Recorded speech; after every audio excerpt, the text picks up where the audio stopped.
Member for Bowman. Mr Speaker, all politics is local, but rarely is it more personal than the moves in the last couple of weeks to deny home birthing in this country an equal status with midwifery.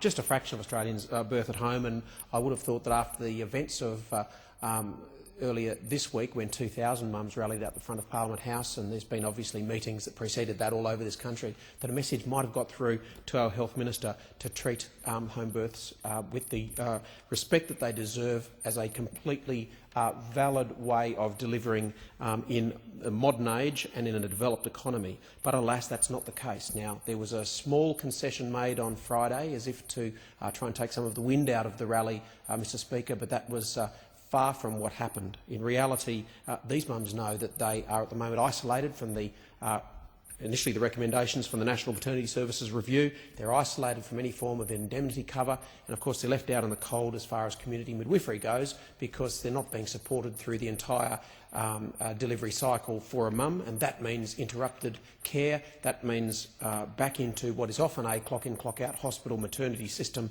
which many mothers have taken a decision to move away from. Now, not everyone in Australia makes that choice, but we know in every country in the world there is an option to do so, and we don't have a government system that works against it. What we know from Cochrane Collaboration, the non-governmental group that collects and collates and meta-analyses research from all over the world, is that there is no significant difference in safety for low-risk mums to deliver at home or in a hospital. We also know that, more importantly, women should have a right to both choices in a developed economy, and finally that in fact in hospitals themselves there's often worse outcomes for mums because of the slightly higher or far higher levels of intervention, and most people will relate to that. I want to recognise before I go further though that home births have played a really important cultural role as well. In New Zealand, of course, for 2 decades we've had this system in place. Australia hasn't taken the same steps. But what home birthing has done is actually had a very powerful impact upon our hospital maternity services, because they are a counterweight and a counter-pressure, a cultural counter-pressure that has said we don't always need to fall back on interventions. We don't always need in a hospital to be interrupting the care. We don't always need to be swapping midwives at every shift.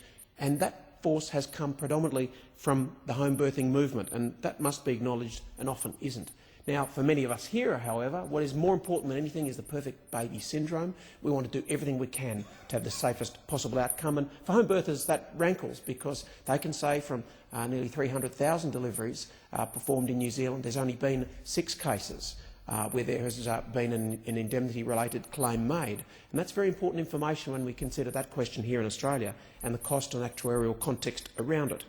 We have figures, obviously, from overseas about safety, which I've already outlined, but still what we heard from my good colleague Senator Claire Moore at the rally at the start of the week was there was need for more information and more evidence.